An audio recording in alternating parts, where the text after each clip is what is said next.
Good morning, everyone. This is Tuli from Down Under with the next episode of the Prayer Podcast. I am on a remote island at the moment and I'm with my family. I'll tell you more about it in another podcast. Today, sorry, my voice is a bit funny because they do burn-offs on this island. They burn off their rubbish and in the morning, so it affects my voice a bit, but it is spectacular, and we're living with a remote community at the moment, so there's very little of anything. There's just water is very, very limited, fresh water, and internet. You have to go out into a little platform out near the ocean to get the internet signal.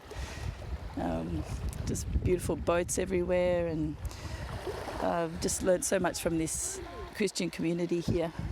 Mum and I and my niece went into their little local church this morning and we prayed and we read together.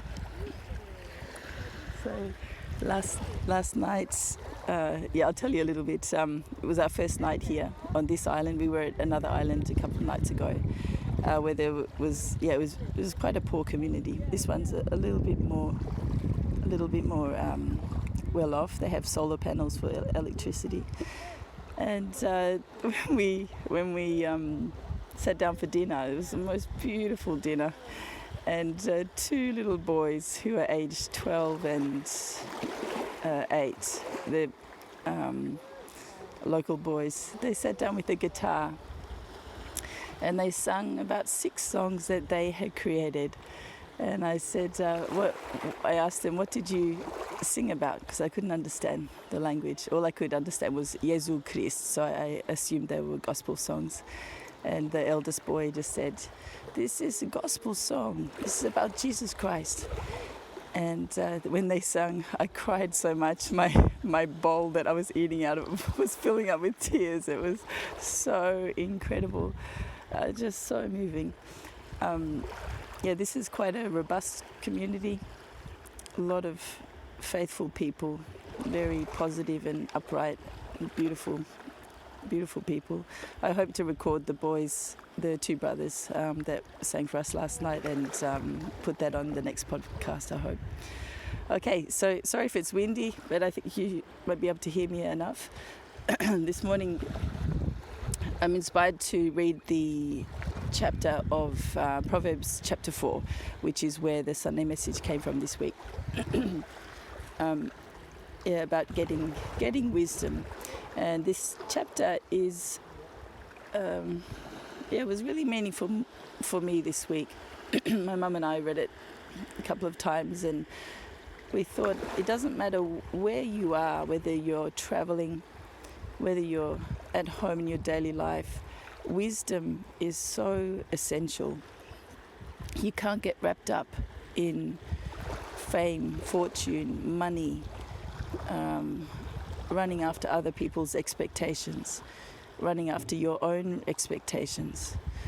But we need wisdom from God as number one. It must be number one. So out here, I can't say that there weren't temptations. It's such a beautiful community, and you think, what if? You think a lot of what ifs. But then you just come back to the fundamental every time. It's not my will, but God's will. What I do with my life, and so there's a lot more to talk about that another time. All right, so here is chapter 4 of Proverbs. Excuse me, 1 second. So here's chapter 4 of Proverbs. Listen, my sons, to a father's instruction. There's a boat starting up. Anyway, I think it should be fine. Listen, my sons, to a father's instruction. Pay attention and gain understanding. I give you sound learning, so do not forsake my teaching. For I too was a son to my father, still tender and cherished by my mother. Then he taught me, and he said to me, take hold of my words with all your heart. Keep my commands, and you will live. Get wisdom, get understanding. Do not forget my words or turn away from them. Do not forsake wisdom, and she will protect you. Love her, and she will watch over you. The beginning of wisdom is this: get wisdom, though it cost you all you have. Get understanding. Cherish her, and she will exalt you. Embrace her, and she will honor you.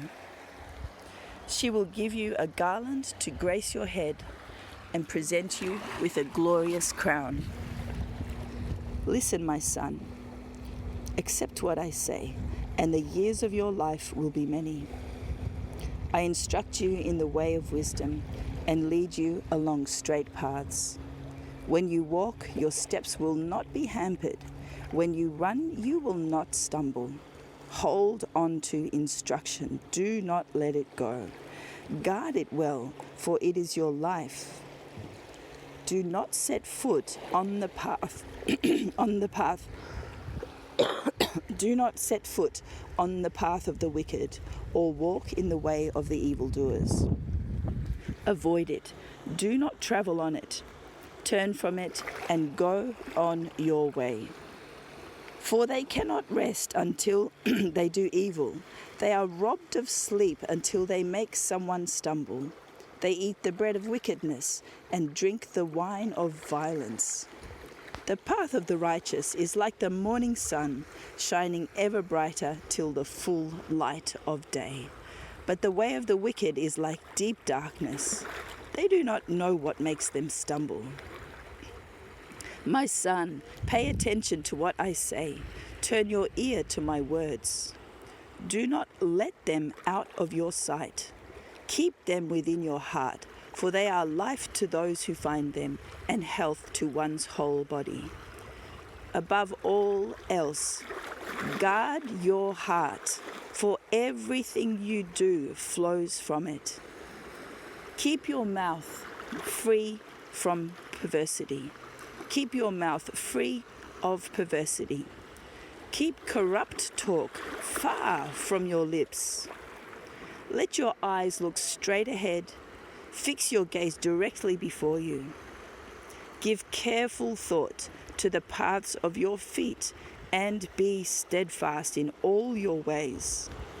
Do not turn to the right or to the left. Keep your foot from evil. Amen. So that's the end of Proverbs chapter 4, where the Sunday message came from. I hope you enjoyed that, and I hope it was meaningful and strengthening to help you on your way. There are many times when our thoughts turn to the left and to the right. When we are trying to impress people, we want attention from people, we want admiration from people, or we find one particular way is too hard. We find God's way too hard to go. But this chapter strengthens us again and reminds us of the fundamentals that we must not let go from our heart and from our lips and from our actions. So signing out, and I look forward to giving a more detailed podcast about my time here. I hope you have a wonderful day and wonderful weekend. Peace, everyone.